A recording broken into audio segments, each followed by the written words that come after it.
eto tayo mayayabang na naman kayo dahil tapos na yung rally ng Iglesia ni Cristo.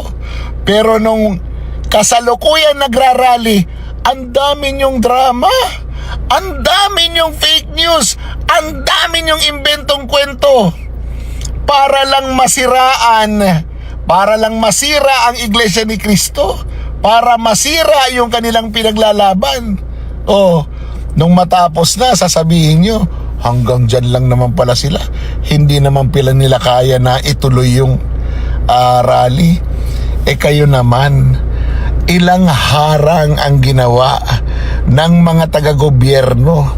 May mga kaso na yung mga bus company na hinire ng mga miyembro ng Iglesia ni Cristo para makadalo sila sa rally. Diba? Naalala nyo yung rally ng Iglesia ni Cristo for transparency? Walang nangharang doon, diba? Pero yung ngayon, grabe na yung pangharang na ginawa. Bago makapasok sa Metro Manila, tinitikitan na, hinuhuli na ng HPG at ng LTO. Ayon sa mga reports na pumapasok. At pinapagpaliwanag na sila sa LTO. Kaya huwag kayong magyabang. Dahil panalo ang Iglesia ni Cristo dito. Yung kanilang kaisahan, yung kanilang unity, yung kanilang pag-iintindi sa bawat isa, yung kanilang kapatiran, panalo na sila doon. Kahit hindi nakapasok ng Metro Manila ang iba. Bakit? Dahil naipakita nila na kaya nila makiisa sa ipinaglalaban ng mga kapatid nila. Hindi kayo matatakot doon kasi tapos na. Hindi kayo mababahala doon dahil tapos na. Pero habang nangyayari, takot na takot kayo.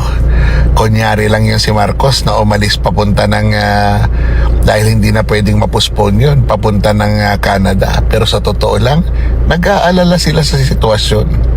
Ito ngayon yung challenge. Paano kung nalaman na nila kung ano yung gagawin nila sunod para hindi sila maharang? Diyan kayo kabahan. Dahil alam ko, hindi titigil ang mga ito. Dahil iba ang ginagawa ng gobyernong ito.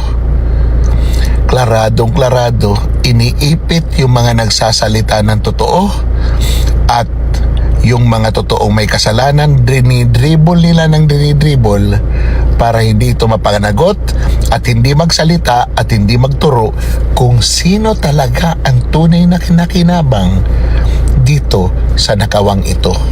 Ikaw, ako, alam na natin kung sino.